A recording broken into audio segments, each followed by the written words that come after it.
Hey guys, this is Vineet Pandey and today's topic is culture studies. One of my students was asking that, sir, is it possible to finish culture studies in 1 hour, 2 hour or 1 day? My dear friends, culture studies is a new topic. It is a topic which is still being developed. जितने भी दोस्त इसको पहली बार video को देख रहे हैं, channel को सब्सक्राइब करना क्योंकि आपको कल्चर स्टडीज से रिलेटेड अब तक जितनी भी इंफॉर्मेशन आपको चाहिए वो सारी आज एक वीडियो में मिलेगी। दोस्तों, first of all UGC net में बहुत बड़ी कंफ्यूजन है स्टूडेंट्स को कि कल्चर स्टडी जो है वो 2019 के बाद हमारे सिलेबस में आया है। आपको बहुत सारे ट्रेनर्स भी यही कहते होंगे नए सिलेबस का पार्ट है। ऐसा कुछ नहीं है। कल्चर स्टडीज लगातार 2014-2015 के यूजीसी नेट एग्जाम में लगातार आ रहा था। बस फर्क सिर्फ इतना है कि यूजीसी नेट ने कभी एक्सेप्ट ही नहीं किया कि हाँ ये टॉपिक है। उन्होंने बाद में ये एक्सेप्ट किया कि हाँ ये टॉपिक है। जैसे अभी भी आपको बहुत सारे लेटेस्ट क्वेश्चंस पेपर में डाल देते हैं जो कि सिलेबस में नहीं है। सिलेबस में जो उन्होंने लिखा है उसके अकॉर्डिंग आपका पेपर बहुत आसान होना चाहिए, लेकिन जो वो पूछते हैं वो सिलेबस से बहुत दूर दूर तक होता है। जी हाँ दोस्तों, कल्चर स्टडीज अपने आप में एक नया फील्ड है। अभी स्टार्ट हुआ है, रिसेंटली स्टार्ट हुआ है। रिसेंटली स्टार्ट होने का मतलब यह है कि अराउंड 1964, लेकिन अभी भी बहुत डेवलपमेंट हो रहा है। साथ में there are so many issues related to culture studies. Actually culture studies का जो पूरा एक जॉनरा है वो फिक्स नहीं है। ये नहीं पता है कि कल्चर स्टडी कहां से कहां तक है, कौन कौन से टॉपिक्स को कल्चर स्टडी से बाहर निकालना चाहिए, कौन कौन से टॉपिक्स को कल्चर स्टडी से जोड़ना चाहिए। तो आज हम बहुत सारी चीजों के बारे में बात करेंगे। साथ में जितने भी स्टूडेंट जिनके पास गाइडेंस नहीं है, कोचिंग नहीं है, या वो बच्चे जो कोचिंग क्लासेस अफोर्ड नहीं कर सकते, उनके लिए मैं यहाँ पे बाकायदा कल्चर स्टडीज की बहुत सारी थ्योरीज को बता दूंगा। आपको उनको ढूंढना है, पढ़ना है, ताकि आप तैयारी कर सकें। जितने भी दोस्त अभी हमारे साथ जुड़े हुए हैं और हमारे साथ क्रैश कोर्स में आ चुके हैं, 3 AM क्लास सुबह स्टार्ट होने वाली। दोस्तों 3 AM सेशन स्टार्ट होने वाला है। 3 AM सेशन अगर मिस नहीं करना है तो अभी भी आपके पास टाइम है। आपके सामने एक फैक्ट है, हाउ टू गेट JRF। आपको JRF की गाइडेंस दुनिया भर के लोग देते होंगे जिनके खुद कभी JRF नहीं हुए, उनकी अपनी गाइडेंस से उनका कभी JRF नहीं हुआ। लेकिन हाथ कंगन को आरसी क्या, पढ़े लिखे को फारसी क्या। मैं 2 बार JRF हूं, तो मैं जानता हूं कि नेट के लिए कितना पढ़ना होता है और JRF के लिए कितना पढ़ना होता है। वो कौन से टॉपिक हैं जो नेट करने वाले स्टूडेंट छोड़ देते हैं, लेकिन JRF करने वाला कभी नहीं छोड़ता। तो अगर JRF के लेवल पे पढ़ना है, पागलों की तरह पढ़ना है, और अगर पागलपन नहीं है, अगर आप आधे पागल हैं, पूरे पागल नहीं है अपनी सफलता के लिए, तो आपकी सफलता कभी आएगी नहीं। क्योंकि जो आधा पागल होता है वो आधी गुंजाइश छोड़ता है। आधी गुंजाइश किस चीज की छोड़ता है वो, कि कोई भी उसको आके इन्फ्लुएंस कर दे, कोई भी आए और आके कहे तेरे से नहीं होगा, वो मान लेगा। लेकिन जो पूरा पागल होता है, पूरा पागल जो होता है, अपने सपने के लिए उसे और कुछ सुनाई नहीं देता, कुछ दिखाई नहीं देता, सिर्फ चिड़िया की आंख दिखाई देती है। तो अगर पूरे पागल हो, 3 AM सेशन में पढ़ना है, मेरे साथ पढ़ना है, पागल टीचर के साथ पढ़ना है, तो आ जाओ, मिलते हैं क्रैश कोर्स के अंदर। साथ में दोस्तों चलिए अब बात करते हैं कल्चर स्टडीज है क्या। What is culture studies exactly? See, we talk about culture, culture practices, हमारी कल्चरल हैबिट्स होती हैं, but then what is culture studies? So एक सिंपल सा नया मूवमेंट स्टार्ट हुआ 1964 के अंदर। इससे पहले ये ऑलरेडी चल रहा था दोस्तों। जब हम बात करेंगे व्हाट इज कल्चर स्टडी, तो मैं आपको एक पॉइंट बताता हूं। यहां पे आपको एक चीज देखनी है, CCCS करके, centre for contemporary culture studies, एक डिपार्टमेंट स्टार्ट हुआ 1964 में। यहां पे सबसे इंपॉर्टेंट जो 2-3 राइटर्स थे उनमें से एक था स्टुअर्ट हॉल। स्टुअर्ट हॉल के साथ साथ 1-2 और ऐसे राइटर्स थे जो बहुत इंपॉर्टेंट थे, जिन्होंने आकर के यहाँ पे अपने कॉन्ट्रीब्यूशंस दी। बट प्राइमरली अगर आपने मेरे हिमाचल सेट का पेपर चेक किया है तो आपने देखा होगा वहाँ पे क्वेश्चंस आए थे कि सेंटर फॉर कल्चर स्टडीज जो है, बर्मिंघम स्कूल इसे बोलते हैं, इनके फर्स्ट डायरेक्टर्स या फर्स्ट जो क्या बोलते हैं लीडर्स कौन कौन से थे। तो नंबर 1 होता है स्टुअर्ट हॉल। एक दूसरा राइटर और है रिचर्ड हॉगर्ड। बहुत सारे बच्चे रिचर्ड हॉगर्ड और स्टुअर्ट हॉल को नहीं जानते हैं। ये 2 फर्स्ट प्रोफेसर्स हैं और उसमें भी अकॉर्डिंग टू क्रोनोलॉजी रिचर्ड हॉगर्ड जो है वो फर्स्ट डायरेक्टर था। किस चीज का डायरेक्टर था दोस्तों? ध्यान रखना, आपके सामने कोई स्लाइड्स नहीं है, सिर्फ बोर्ड पे पढ़ा रहा हूं। रिचर्ड हॉगर्ड जो एक डायरेक्टर था, साथ में स्टुअर्ट हॉल था। एक डिपार्टमेंट शुरू हुआ, centre for contemporary culture studies, centre for contemporary cultural studies 1964 in Birmingham. इसे बर्मिंघम स्कूल भी कहते हैं, इसे बर्मिंघम स्कूल भी कहते हैं दोस्तों, इसको याद रखना। अब देखो यहां पे जब कल्चर स्टडीज की शुरुआत हुई तो इन्होंने बोला कि कल्चर जो है, कल्चर कभी भगवान की तरफ से बन के नहीं आता है, ऊपर वाले की तरफ से बन के नहीं आता है, कल्चर बन जाता है। There is no scientific process behind a culture. तो इन्होंने बोला कि क्या हम कल्चर को पढ़ना शुरू करें, क्या हमें समझना चाहिए। जैसे आपने देखा होगा बहुत सारे बच्चे गांव से दिल्ली आते हैं, तो दिल्ली आते हैं, जब फर्स्ट टाइम दिल्ली आते हैं तो दिल्ली का कल्चर देखते हैं, वो देखते हैं कि साउथ दिल्ली का कल्चर क्या है, दिल्ली की नाइट लाइफ क्या है, मुंबई की नाइट लाइफ क्या है। गांव में ऐसा कल्चर नहीं होता है। तो फिर दोनों कल्चर में डिफरेंस क्या है, the country and the city concept जो रेमंड विलियम्स का है, गांव और शहर में दोस्तों फर्क क्या है, ऐसा क्या फर्क है कि वो गांव का कल्चर अलग है, शहर का कल्चर अलग है। रेमंड विलियम्स ने भी गांव और शहर के कल्चर को कंपेयर किया था। तो इन लोगों ने क्या किया, इन लोगों ने शुरू किया कल्चर को पढ़ना। हम कल्चर को समझेंगे, कल्चर किससे बनता है, कल्चर बनता है लोगों से। लोग किससे बनते हैं, लोग बनते हैं समाज से।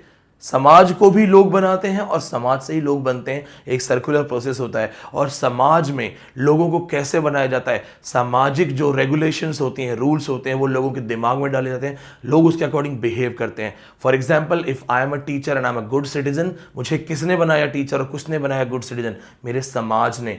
तो we are the part of it. अब जब हम एक समाज में रहते हैं, जब मैं अपने ऑफिस जाता हूं तो मैं बहुत बार नेहरू जैकेट पहनता हूं, बहुत बार कुर्ते पहनता हूं, मैं टैटूज वैटूज करके अपने ऑफिस नहीं जा सकता, मैं टीचर हूं। मैं बहुत सारे ईयर पियर्सिंग नहीं कर सकता, मैं टीचर हूं। क्यों? क्योंकि I am the part of a culture. आपको भी पता है बहुत अच्छे तरीके से कि कहां पे आपको इंडियन एथनिक ड्रेस पहननी होती है, कहां पे आपको वेस्टर्न ड्रेस पहनना होता है, क्योंकि हम अकॉर्डिंग टू कल्चर बिहेव करते हैं। तो अगर हम एक दुनिया में रह रहे हैं, if we are in a world and the world is surrounded by various cultural shifts, various cultural discourses, we should understand कि कल्चर कहां से स्टार्ट हुआ है क्या चीज, कौन इसको डिफाइन करता है, what are the factors and then what are the component parts of the culture. दोस्तों, कल्चर स्टडीज पढ़ाने के लिए आधे घंटे कोई भी पढ़ा देगा। 5 पॉइंट विकिपीडिया से उठाओ, अच्छा अच्छा बोलो, सबको लगेगा वाओ। बट कल्चर स्टडीज का डिपार्टमेंट जेएनयू में है और अब तक 17 कॉन्फ्रेंसेज अटेंड कर चुका हूं। वो लोग दोस्तों मीडिया स्टडीज में न जाने कहां पहुंच चुके हैं। यूजीसी नेट में कल्चर स्टडीज के आसान क्वेश्चंस नहीं आएंगे। अगर आसान क्वेश्चन आएगा, जैसे कभी हिमाचल सेट पेपर मैंने सॉल्व किया था, हिमाचल सेट में पूछा गया था इसका फर्स्ट डायरेक्टर कौन है, तो वहां पे आप इसका आंसर कर सकते हो। अब देखते हैं दोस्तों, कल्चर स्टडी की शुरुआत कहां से होती है प्रॉपर्ली। देखिए, वी नो अबाउट दिस। बहुत सारे बच्चे 1964 को पढ़ लेंगे, सीसीएस को पढ़ लेंगे, और आपको पढ़ना है स्टुअर्ट हॉल की कोडिंग डिकोडिंग जो है, आपको एनकोडिंग डिकोडिंग इंटेलिजेंट डिस्कोर्स आपको पढ़ना है। बट साथ में दोस्तों मैथ्यू आर्नोल्ड को आप नहीं भूल सकते। द फर्स्ट पर्सन जिसने कल्चर एंड अनार्की बुक लिखी है और कल्चर को फर्स्ट टाइम डिफाइन किया है, culture and anarchy bye Matthew Arnold. इसने कहा था, यानी इन्होंने बहुत बड़े राइटर हैं, तो इन्होंने ये कहा था कि culture is something best that has been thought and said. Note कर लो इसको दोस्तों, culture is something best that has been thought and said. इसने बोला था कल्चर क्या है, culture is something best that has been thought and said. अब आपको समझ नहीं आएगा कहना क्या चाह रहा है, लेकिन वो कह रहा है बस कल्चर की यही डेफिनेशन है, that has been thought and said. अभी आपके हिमाचल सेट पेपर में क्वेश्चन है, मैथ्यू आर्नोल्ड ने लोगों को, जनता को, समाज को डिवाइड कर दिया मल्टीपल पार्ट्स में। बारबेरियंस कौन है, फिलिस्तीन्स कौन है, पॉपुलेस कौन है, इनके साथ साथ हेलेनिज्म और हेब्राइज्म का कॉन्सेप्ट क्या है, हाई कल्चर क्या है, लो कल्चर क्या है। ये 7 to 8 टर्म्स आपको पढ़नी है मैथ्यू आर्नोल्ड से रिलेटेड। स्टूडेंट्स गलती करते हैं जब कल्चर स्टडी पढ़ते हैं, वो सीधा यहां से स्टार्ट करते हैं सीसीएस से। नहीं मेरे दोस्तों, you have to start with Matthew Arnold, Raymond Williams and then others. दोस्तों साथ में चलते हैं कि कल्चर स्टडीज में और शुरुआत में क्या क्या हुआ। जितने मेरे दोस्त जो हैं इसको देख रहे हैं, if you're watching me from South India and you think that sir is teaching in Hindi, no idea guys, we do teach in English. If you are registered with us in our batches, in online batches, we are going to get classes in English only. जो offline के students हैं, Google drive के students हैं, वहां पे bilingual class होती है, क्योंकि हमें उन बच्चों को भी ख्याल रखना होता है जिनका बैकग्राउंड जीरो है।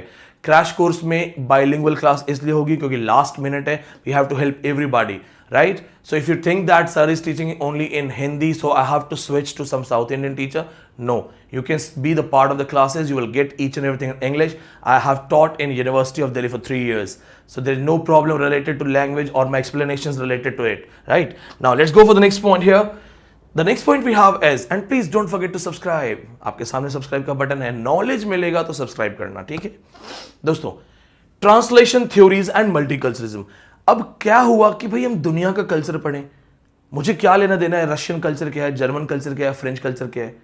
व्हाई? सो यहां पे बूम आता है 1960s में, a boom, and the boom was that translation studies. What do you know about translation? How many of you have heard about it? मैं अपनी क्लासेस में ट्रांसलेशन थ्योरीज डिटेल में पढ़ाता हूं. क्या आप जानते हैं दोस्तों कि जो ट्रांसलेशन है, ट्रांसलेशन के अंदर मल्टीपल वर्ड्स आते हैं. ट्रांस क्रिएशन, नोट कर लो दोस्तों, बार बार नहीं मौका मिलेगा ऐसा. Transliteration, transcreation, transliteration and translatology, ऐसे बहुत सारे वर्ड्स आते हैं जो कि ट्रांसलेशन थ्योरी से रिलेटेड है. Translation theory deals with this that we have to translate things from that language. So now during translation if you get to know about German literature, आपको जर्मन के बारे में पता चल रहा है, फ्रेंच के बारे में पता चल रहा है, कैसे आप सैमुअल बेकेट पढ़ते हैं. Because 1953 en attendant Godot was translated in English waiting for Godot 1956 के अंदर. ये एग्जाम का क्वेश्चन है, बहुत सारे बच्चे गलत आंसर करके आए क्योंकि क्वेश्चन क्या था? क्वेश्चन था एन अटेंडेंट गोडो पब्लिशिंग टाइम. सबको 1956 याद था वेटिंग फॉर गोडो का, but the question was in French. एन अटेंडेंट Godot, that was 1953. So translation में हमें फ्रेंच कल्चर का पता चलता है. हमने एल्बर्ट कामू को पढ़ा, हमने किसको पढ़ा? हमने ट्रांसलेशन के अंदर इटालो काल्विनो, इटालियन राइटर को पढ़ा, जर्मन राइटर्स को पढ़ा. Translation literature resulted in translation theories. It was a boom. इसकी वजह से हमें दुनिया का कल्चर जानने का मौका मिला. आपने देखा होगा, अगर आप फ्रांस में हैं या रशिया में हैं, अगर आप किसी महिला मित्र से मिलते हैं तो वहां पे एक कल्चर होता है कि आप ऐसे हाथ को पकड़ते हैं और इस तरह से झुक करके हाथ को आप किस करते हैं. आप करके देखो, इंडिया में, हरियाणा में करके देखो, राजस्थान में करके देखो, यूपी में करके देखो, जो झापड़ पड़ेगा. सो डिफरेंट पॉइंट क्या है? different cultures, practices. Now we are understanding those cultural practices, and the world has become a global village. अब दुनिया क्या हो गई है? ग्लोबल विलेज बन गई है. ग्लोबल विलेज कैसे बन रही है? Because of translation. English has become a mother language now. English is working effectively as a pet gen, a second language which is helping the people with language one to talk and coordinate. तो अब दोस्तों सबसे बड़ी चीज क्या हुई? एक तो भैया translation theories, translation literature, translation theories की वजह से हुआ क्या? लोग कनेक्ट हो गए. अब मुझे पता है रशियन कल्चर क्या है, फ्रेंच कल्चर क्या है, या मैं यूरोप जाऊंगा तो मैं चौंक नहीं जाऊंगा. चौंक जाने को क्या बोलते हैं? Cultural shock. मुझे कल्चर शॉक नहीं लगेगा क्योंकि हम हॉलीवुड बॉलीवुड देखते रहते हैं, राइट? अब दूसरी चीज, ट्रांसलेशन के अंदर क्या क्या रिक्वायरमेंट्स है, हालांकि सेपरेट पार्ट है, बट जब मैं आपको कल्चर स्टडीज डिटेल में पढ़ाऊंगा. ट्रांसलेशन थ्योरीज 3 स्पेशल थ्योरीज हैं, मैं आपको डिटेल में पढ़ाऊंगा. साथ में मैं आपसे एक सवाल भी पूछूंगा. आपको ट्रांसलेट करना आता है? आपकी इंग्लिश बहुत अच्छी है. Many of you are language scholars, many of you are teachers, many of you are fluent, damn good in English, right? A lot of top university students watch me. मैंने एक चीज नोट की है, मेरा maximum जो viewer है, जो crowd है, वो हाई लेवल स्कॉलर्स हैं. मुझे वो देख रहे होते हैं, वो हमेशा ही बोलते हैं कि सर अच्छा कंटेंट है. तो एक बात बताओ, चलो मैं तुम्हें एक टास्क देता हूं ट्रांसलेशन करने के लिए. लाली मेरे लाल की जित देखूं तित लाल, लाली देखन मैं गई मैं भी हो गई लाल. इसे ट्रांसलेट करो, कमेंट्स में बताओ. Your time starts now. चलो अब दोस्तों कॉन्सेप्ट आता है मल्टीकल्चरलिज्म. देखो, जब से मॉल कल्चर्स आए हैं, mall culture, social media culture and other cultures, we have become the part of the multicultural personalities. The multiculturalism, it has divided and united us. Multiculturalism ने क्या किया? हमें हमारे लोकल कल्चर से तो डिवाइड कर दिया, but now we are having a different kind of culture. As I live in Delhi, I live in South Delhi. तो दिल्ली और साउथ दिल्ली के अगर आप कल्चर को देखोगे तो South Delhi's culture is more elite, and here we have that part of life that we are the part of multicultural personality. What is the theory of multiculturalism? What is the theory of subcultures? That's an important topic जो आपको पढ़ना है. जब आपने notes बनाओगे तो आप इसको लिख लेना कि थ्योरी ऑफ मल्टीकल्चरलिज्म पढ़ना है, किसने प्रोवाइड किया था, कौन कौन से की फैक्टर्स है, ये आपको डिटेल में जाना है. Multiculturalism is also the major part of culture studies. इसके आगे चलते हैं साथ में. देखिए सोशल डिस्कोर्स थिंग्स क्या क्या है हमारे पास. अब हमारे पास बहुत सारी सोशल डिस्कोर्स थ्योरी हैं. To understand culture studies one must focus on the behaviour of people. कैसे बिहेवियर डेवलप होता है, कैसे माइंडसेट डेवलप होता है. कोई वायलेंट होता है, कोई नॉन वायलेंट होता है, कोई जो होता है शॉर्ट टेम्पर्ड होता है, कोई फिलोसोफर काइंड ऑफ होता है. तो इस तरह की माइंडसेट, इस तरह की एटीट्यूड्स की स्टडी की गई, जिसे कहते हैं behaviourism concept bye F Skinner. ये अभी लास्ट नेट में भी क्वेश्चन है और हिमाचल सेट में भी क्वेश्चन था कि एफ स्किनर की कौन सी थ्योरी है. साथ में दोस्तों, क्या आपने कभी देखा है किसी की पर्सनैलिटी से आपको पता चल जाता है आदमी कैसा है? किसी के कपड़ों के ड्रेसअप से पता चल जाता है। अगर आपके पेरेंट्स मेरे ऑफलाइन बैच में एडमिशन करवाने आए और उनके आते ही विनीत सर ऐसे फंकी हेयर स्टाइल, ये टैटू वैटू, ये यहाँ पे कान वान में जो झुमके उमके होते हैं बॉयज़ वाले, ईयर पियर्सिंग, राइट, वो करके आऊँ, तो आपके पेरेंट्स आपका एडमिशन करवाएंगे? आपके पेरेंट्स बोलेंगे अरे यार ये क्या लफंगा है, नहीं नहीं इसके यहाँ नहीं पढ़ना है, हम तो विनीत पांडे सोच के आए थे, बेचारा इतनी मेहनत से 10 बार नेट क्वालिफाइड है अपने आप में, हम उससे पढ़ना चाहते थे, ये तो लफंगा है, हमें नहीं पढ़ना। पर मैं कहूँगा hi hi hi dude, you know I have follow style and all and everything but I do teach well. मैं बोलूँगा जी मैं लुक दिखता लफंगा हूँ पर मैं पढ़ाता अच्छा हूँ। मानेगा कोई? नहीं मानेगा। जिसे कहते हैं Sapir-Whorf analysis. Sapir-Whorf analysis is that your personality, your speaks for your background, your language defines the social structure you come from. Sapir-Whorf analysis net में 3 बार आ चुका है and it is also called Whorfianism. इस theory को Whorfianism भी कहते हैं।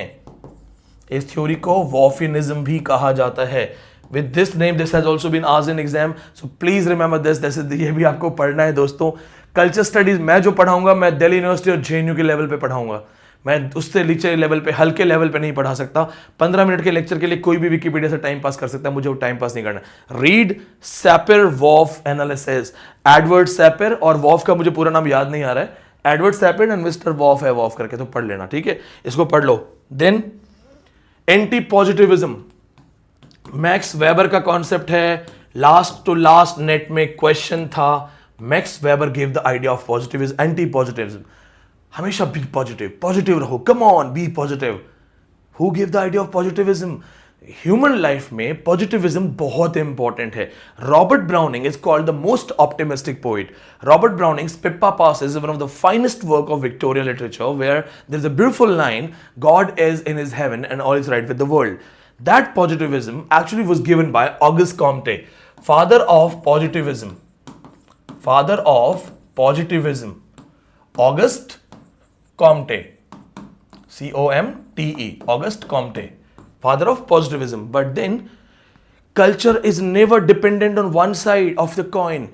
Culture कभी एक तरफा नहीं होता है। कल्चर में अगर अच्छी अच्छी बात हो रही है तो बुरी बात भी होगी, अगर बुरी बात नहीं होगी तो अच्छी का मतलब ही नहीं रहेगा। If you believe in God you will have to believe in devil, so we have anti positivism. एक बात बताओ दोस्तों, हवाई जहाज जो बना वो कैसे बना? वो किसी की पॉजिटिव थॉट्स थी। somebody had the positive thought that yes we can fly, one day we will fly, but then somebody had a negative thought, anti positive thought. He said what if the plane crashes? What if the engine collapses? What if it breaks down? Then the negative thought gave us the parachute. So in culture we need both, right? Why do we have plan B? If you're extremely positive, then you should never need plan B, but the smart person has always a plan B ready, and the over smart person has plan C. But anyway, the best part is to have a plan B, right? Then we have Scopus theory, question of Andhra set, belt literature, question of Andhra set. मेरे पास paper भी है, मैंने अभी recently solve भी किया था। मैं Andhra set, Himachal set दोनों सॉल्व कर चुका हूँ। अगर आपने मेरा हिमाचल सेट सॉल्यूशन नहीं देखा है तो देख लीजिए, हिमाचल सेट पेपर सॉल्यूशन डाल दिया है मैंने, it is on YouTube. You will practice real paper with me. मैं शेक्सपियर के क्वेश्चन नोट करके टाइम पास नहीं करूंगा। I will solve only real question papers. I will not bring 50 easy questions prepared by me solved on the board. Real paper solve करेंगे, real paper solve करने का अलग मजा है दोस्तों। अब ये है आंध्रा सेट। आंध्रा सेट, जिस बच्चे ने आंध्रा एग्जाम दिया है, आंध्रा सेट, पहला ही क्वेश्चन है, who introduce the term belt literature? ये रहा आंसर, गॉथे। फॉर वर्ल्ड लिटरेचर की बात हो रही है यहां पे, जो भी मल्टीकल्चरल का रेफरेंस है। क्वेश्चन नंबर 8, स्कोपोस थ्योरी किसने दी थी? हेंस जे वर्मियर। हेंस जे वर्मियर, स्कोपोस थ्योरी। ये देखिए साथ साथ आपको मेरे साथ ये आइडिया भी मिल जाएगा कि कौन से पेपर में कौन सा क्वेश्चन आया हुआ है। हेंस जे वर्मियर। बाकी लॉस्ट जनरेशन वगैरह के और बहुत सारे क्वेश्चन हैं, ये आराम से पढ़ाऊंगा आपको। तो दोस्तों देखो क्या चीज है, अभी कल्चर स्टडीज के अंदर आपको ये भी देखना पड़ेगा कि the idea of skopos, idea of welt literature, how they are interconnected. Skopos theory और वेल्ट लिटरेचर के साथ साथ आपको जो अदर थ्योरीज जिन पे फोकस करना है वो है, सी, culture and subcultures. Have you ever wondered about this thing that every cultural practice, every cultural जो phenomena है वहां पे एक subculture भी होता है?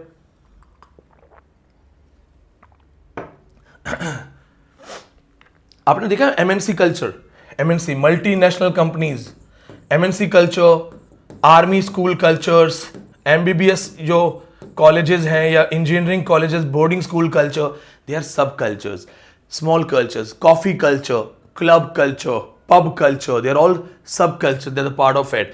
Then comes media theory. Media theory का अभी recently एक क्वेश्चन था हिमाचल सेट में और पहले क्वेश्चन इसका नेट में. The medium itself is message. Haryana public service commission के एग्जाम में मीडिया थ्योरी एक सिलेबस का पार्ट है जिसमें ये बात करते हैं मीडिया रेफरेंसेस की, मीडिया अप्रोचेस की, जिसमें सबसे इंपॉर्टेंट आता है the idea of male gaze, जो लॉरा मलवे का एक फिलॉसफी है जब हम इंट्रोड्यूस करते हैं वुमेन को इन मीडिया. आपने देखा होगा आजकल Instagram is all about nudity, तो ये एक्चुअली जो पार्ट है मीडिया थ्योरी में मेल गेज का पार्ट है, वॉयरिज्म का पार्ट है. अगर आपने ये सब चीज़ें पहले नहीं पढ़ी हैं तो ये पढ़नी पड़ेंगी क्योंकि बर्निंग टॉपिक है. Voyeurism, male gaze, female gaze, then medium itself is the message, ये कॉन्सेप्ट आपको पढ़ना है. हिमाचल सेट में अभी क्वेश्चन था the medium itself is the message, वो यहां से आता है. उसके बाद stranger king theory, a fascination that if you are from outside, अगर आप बाहर से हैं तो आपका एक वैल्यू बनेगा ही बनेगा. So discourse and the person who is away from the discourse, that person will have a value. Stranger king theory is also narrated in African literature, ये भी आपकी कल्चर स्टडीज का पार्ट है क्योंकि ये अफ्रीकन और जो अफ्रीकन कॉन्टिनेंट से रिलेटेड कल्चर है उसको बहुत अच्छे से डिफाइन करता है. This is very important. Then comes contact zone theory. 3 से 4 क्वेश्चन है नेट एग्जाम के अंदर. मारिया लेविस प्राट की थ्योरी है, ये कहती है कि जो दुनिया है, द वर्ल्ड है, the world is divided in various contact zones. बहुत सारे कॉन्टैक्ट जोन्स हैं, बहुत सारी कल्चरल जोन्स हैं और जहां जहां हमारे कॉन्टैक्ट्स बनते हैं that is called contact zone theory. मेरे पुराने स्टूडेंट जो पढ़ चुके हैं मुझसे, आप जानते होंगे मैंने आपको दिल्ली में एक ऑटो वाले, एक फॉरेनर का रेफरेंस दिया था. How a foreigner talks to an auto wala, how the auto wala talks to a foreigner, right? That is contact zone theory. बहुत आसान है, मारिया लेविस प्राट, ये आपको पढ़ना है. इसके बाद आपको जाना है थर्ड स्पेस थ्योरी पे, Edward Soja. Remember this thing, there are 2 theory, space and place theory, that is by Homi Bhabha, तो गलती नहीं करना, that is post colonial theory. Theory of space and place, that is by Homi Bhabha. But here the third space theory, it is by Edward Soja. Paper में 2 बार question है इसके, JNU का reference है इसमें, जेएनयू से आता है ये थ्योरी क्योंकि वहां पे इस पे मल्टीपल कॉन्फ्रेंस हो चुके हैं. You have to read Edward Soja, the idea of third space, then according to Soja what is the first space, what is the second space, then what defines the third space, and question of NET exam, in which situation the third space theory gets compromised. Third space कब खत्म हो जाता है. उसके बाद philosophical theory of culture studies, think theory है. फिर आता है पेनोप्टिकॉन. थिंक थ्योरी बहुत आसान है, थिंक थ्योरी जो है लाइफ के प्रैग्मेटिक अंडरस्टैंडिंग से रिलेटेड है. उसके बाद आता है पेनोप्टिकॉन. अब दोस्तों पेनोप्टिकॉन आपको पता है, अगर ये बात आपको नहीं पता है तो जरूर पता होनी चाहिए. जेरेमी बेंथम, बहुत सारे बच्चे बोलेंगे सर पेनोप्टिकॉन तो फूको का है, मिशेल फूको का. Yes, Michel Foucault used it as a lit theory. आपको पता है जेरेमी बेंथम अपने भाई से मिलने गया तो उसका जो भाई था, उसका भाई था बिल्डिंग बनाने वाला, कंस्ट्रक्शन करवाने वाला, एक ठेकेदार, एक वो नो. तो देखा कि भाई जो है चारों तरफ बिल्डिंग का काम हो रहा है, भाई ऊंची जगह पे बैठा है चेयर डाल के. तो ये गया, इसने बोला भाई तुम इतनी ऊंची जगह पे क्यों बैठे हो, why are you sitting at this height. भाई ने कहा क्योंकि जब मैं यहां बैठा होता हूं एक ऊंची जगह पे तो मैं एक बार में सबको देख लेता हूं, और जब मैं सबको देखता हूं तो लोग काम करते हैं, लोग काम चोरी नहीं करते. ये आपने देखा होगा, ह्यूमन नेचर है. अगर मैनेजर आपके सामने खड़ा है यूं करके तो आप काम करते हो, बॉस आपके सामने खड़ा है तो आप काम करते हो, प्रिंसिपल अगर आपको देख रहा है तो आप काम करते हो, राइट. ये आइडिया आया बेंथम को. बेंथम को लगा कि अच्छा, the fear of being watched makes us behave. Bentham अपने एक आइडिया के साथ है जिसे कहते हैं आइडिया ऑफ पेनोप्टिकॉन. और आज हरियाणा में नारनौल और इंडिया में तिहाड़ पहली जेल है, और अंडमान निकोबार जेल जो पेनोप्टिकॉन जेल है. बहुत खूबसूरत टॉपिक है, बहुत प्यारा टॉपिक है. एक अनबिलीवेबल फैक्ट भी है इसके अंदर कि जेरेमी बेंथम की जो बॉडी है, डेड बॉडी, आज भी वैक्स करके रखी हुई है लंदन म्यूजियम में. लंदन म्यूजियम में इनकी बॉडी रखी हुई है और इनकी दोनों आंखों में सीसीटीवी लगा हुआ है, और ये दोनों आंखों से आपको जो देखते हैं वो बगल के टेलीविजन पे कास्ट किया जाता है कि बेंथम इज वॉचिंग यू। अगर आपको ये नहीं पता था, चैनल को सब्सक्राइब करना, क्योंकि पेनोप्टिकॉन तो मैं डिटेल में पढ़ाऊंगा। मैं वो कहानी भी सुनाऊंगा कि पेनोप्टिकॉन प्रिजन कौन सी थी और उस जेल से कैदी क्यों नहीं भाग पाते थे, क्या स्पेशल रीजन था वहां का। So subscribe the channel for this thing. Knowledge के लिए सब्सक्राइब करना। आप इसलिए नहीं सब्सक्राइब कर रहे हो क्योंकि एक सब्सक्राइबिंग का बटन आपके सामने है, आप इसलिए सब्सक्राइब कर रहे हो क्योंकि आपको नॉलेज पसंद है। दोस्तों, इसके बाद गेस्टल्ट थ्योरी आती है। गेस्टल्ट थ्योरी भी आपके जो पर्सनैलिटी और आपकी लैंग्वेज है इससे रिलेटेड है। यह भी बहुत इंपॉर्टेंट थ्योरी है, 2 से 3 बार पेपर में आ चुकी है। फिर आता है उससे मोस्ट इंपॉर्टेंट थ्योरी, ये वाली सिमुलेक्रा सिमुलेशन। 7 से 8 क्वेश्चन है, सिमुलेक्रा एंड सिमुलेशन। इसकी इजी एग्जांपल्स, डेफिनेशन बहुत इजी है। सिमुलेशन वीडियो को कहते हैं, सिमुलेक्रा फोटो को कहते हैं। It's just a copy of something which is real. So reality की कॉपी करना, दैट लुक्स लाइक रियल, यानी कि हाइपर रियलिटी कॉन्सेप्ट। सो इसे हम क्या बोलते हैं, हाइपर रियलिटी। सिमुलेक्रा सिमुलेशन को हाइपर रियलिटी नाम से भी पढ़ा जाता है। ये आपके पोस्ट मॉडर्न टर्म्स का पार्ट है एंड इट्स वेरी इंपॉर्टेंट। मैं आपको काश इसको ही पूरा डेप्थ में पढ़ा पाऊं, क्योंकि ये बहुत सारे इन डेप्थ टॉपिक्स हैं। एक एक टॉपिक 30 मिनट्स की डिमांड करेगा। सिमुलेक्रा सिमुलेशन मैंने लास्ट ईयर भी पढ़ाया हुआ है, लास्ट एग्जाम से पहले। PYQs में रिपीटेड क्वेश्चन है। अगर आप नेट एग्जाम दे रहे हो और आपको ये नहीं आता है, जीन बॉड्रिलार्ड का सिमुलेक्रा सिमुलेशन नहीं आता है, आपका कोई कुछ नहीं होगा नेट के अंदर। सॉरी टू से लाइक दैट, राइट, बट मैं टीचर हूं, मेरा काम है सच बताना। हिमाचल सेट अभी सॉल्व किया है, चेक करो। सिमुलेक्रा सिमुलेशन थ्योरी किसने दी है, जीन बॉड्रिलार्ड। आसान क्वेश्चन है, बट इन नेट एग्जाम आसान क्वेश्चन नहीं आएगा। वो पूछेंगे इनमें से सिमुलेक्रा नहीं है, pick the one which is not the example of simulation. ऐसे क्वेश्चंस आ जाएंगे, तो आपको ये प्रिपेयर करना है बहुत अच्छे से। साथ में आपको पढ़ना है एंटोनिन ग्राम्सी का कल्चरल हेजेमनी। एंटोनिन ग्राम्सी का कल्चरल हेजेमनी। और अभी जो मैं आपको बता रहा हूं दोस्तों, ये सिर्फ 30% ऑफ कल्चर स्टडीज है, इसमें बहुत ज्यादा आने वाला है। फिर आपको देखना है age of audio lingualism. Himachal set में क्वेश्चन है, कल सॉल्व किया था मैंने कहा था ना मैं सेट पेपर के क्वेश्चंस को भी रिलेट करके सॉल्व करूंगा। एज ऑफ ऑडियो लिंगुअलिज्म क्या है, थ्योरी ऑफ एक्सियोमेटिक बाय इवा कॉफस्की, थ्योरी ऑफ एक्सियोमेटिक, ये भी आपको पढ़ना है। उसके बाद आपको थियोडोर एडोर्नो कल्चरल इंडस्ट्री पढ़ना है। तो अगर आपको कोई 1 घंटे में कल्चर स्टडी पढ़ा रहा है तो उसे पूछो कि आपने ये सब क्यों नहीं पढ़ाया हमें। ये सारी चीजें इन डेप्थ में है।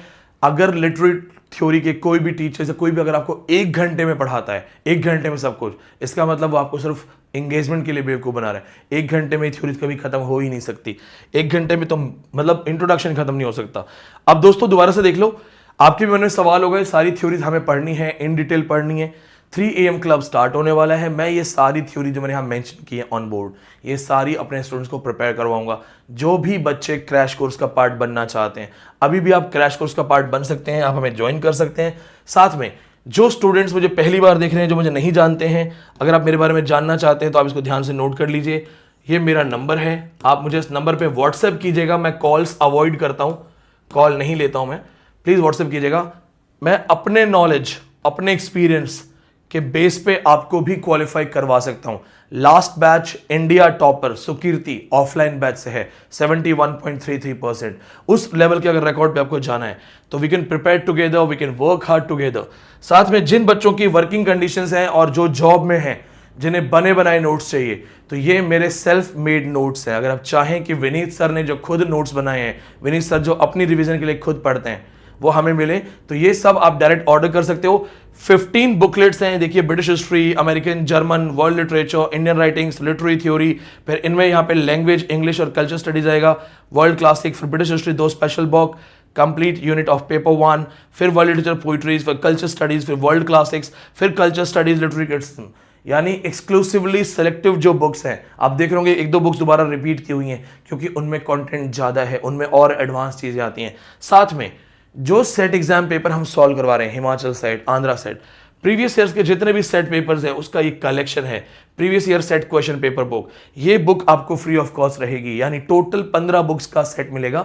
14 नोट्स, 15th बुक, ये आपको टोटल 15 बुक का सेट मिलेगा, इंक्लूडिंग पेपर 1। आपको पेपर 1 के लिए अलग से कुछ नहीं खरीदना है, paper 1 is already included here. इसका बेनिफिट ये मिलेगा कि अगर आपके पास ये नोट्स मटेरियल है तो आपको नोट्स बनाने और लिखने का टाइम नहीं जाएगा। आप क्रैश कोर्स और नोट्स दोनों एक साथ ले सकते हैं, दोनों का आप कॉम्बो ऑफर भी ले सकते हैं, आपको उसका डायरेक्ट बेनिफिट मिलेगा।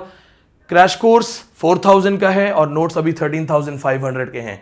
दोनों 17,500 के। अगर आप क्रैश कोर्स और दोनों नोट्स कॉम्बो ऑफर में जाएंगे तो जो मुझे ऑफिस से इंफॉर्मेशन दी गई है वो ये है कि आपको एक कॉम्बो प्राइस जो मिलेगा उसमें आपको ये 15,000 में मिल जाएंगे दोनों चीजें। तो आप ऑर्डर कर सकते हैं। साथ में मैं QR कोड आपके लिए जूम कर देता हूं, आप इस QR कोड को बहुत अच्छे से स्कैन कर सकते हैं and you can make your payment. Repeating once again, अगर आपको सिर्फ क्रैश कोर्स ज्वाइन करना है आप 4,000 से ज्वाइन कर सकते हैं। 4,000 only for crash course, 13,500 for notes material. और अगर आपको दोनों एक साथ चाहिए, if you go for combo price, then combo price is an offer for you 15,000। क्या करना है, just WhatsApp me on this number, get the details and join now. और दोस्तों सब्सक्राइब जरूर कीजिएगा। साथ में एक रिक्वेस्ट भी है, वीडियोस को शेयर कीजिए। देखिए हमारा काम है पढ़ाना, हम कोचिंग में पढ़ा रहे हैं, मैं 10-12 साल से पढ़ा रहा हूं, मेरा काम है पढ़ाना। लेकिन मैं अपने फील्ड में बेस्ट कब रहूंगा? बेस्ट मैं तब रहूंगा जब मेरा स्टूडेंट क्वालिफाई करेगा। मेरा स्टूडेंट क्वालिफाई करेगा तो वो अपने आप मेरा नाम बताएगा। मैं इंटरव्यूज पोस्ट करता हूं, राइट? तो मेरा जब स्टूडेंट एग्जाम देने जाता है तो मेरे लिए वो मेरी जीत और हार का सवाल बनता है। तो मैं अपनी तरफ से बेस्ट ही पढ़ाता हूं, लेकिन आपको भी मुझे बताना है कि सर ये टॉपिक करवा दीजिए, सर ये टॉपिक मेरा वीक है। अगर आप हमारे स्टूडेंट नहीं हैं, अगर आप हमारे स्टूडेंट पेड स्टूडेंट नहीं हैं, इसका मतलब ये नहीं है कि मैं आपसे बात नहीं करूंगा, मैं बात जरूर करता हूं।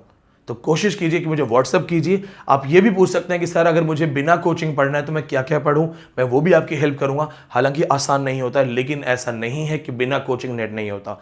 अगर आप लास्ट मोमेंट प्रॉपर पढ़ना चाहते हैं, देखिए आपके जीवन का सवाल है, आपके करियर का सवाल है। एक बार क्वालिफाइड हो गए, लाइफ टाइम क्वालिफाइड हो जाओगे। मैं एक बार 20,000 रुपए उधार लेकर के दिल्ली आया था पढ़ने के लिए, आज टैक्स भरता हूं। तो अगर आपको भी इस लेवल पे आना है तो दोस्तों एक बार तो सर्वस्व त्यागना ही पड़ेगा। तो बहुत मेहनत करो, क्योंकि to get heaven you have to die first. ये रहा आपका स्कैन कोड, आप इसको स्कैन कर सकते हैं, इसको सब्सक्राइब कीजिए। और हाँ, अगली वीडियोस आपको मिलेंगी हिमाचल सेट कंप्लीट सॉल्यूशन के साथ, AP सेट सॉल्यूशन, और दिसंबर 2023 नेट का पेपर सॉल्व किया जाएगा। बहुत बहुत धन्यवाद।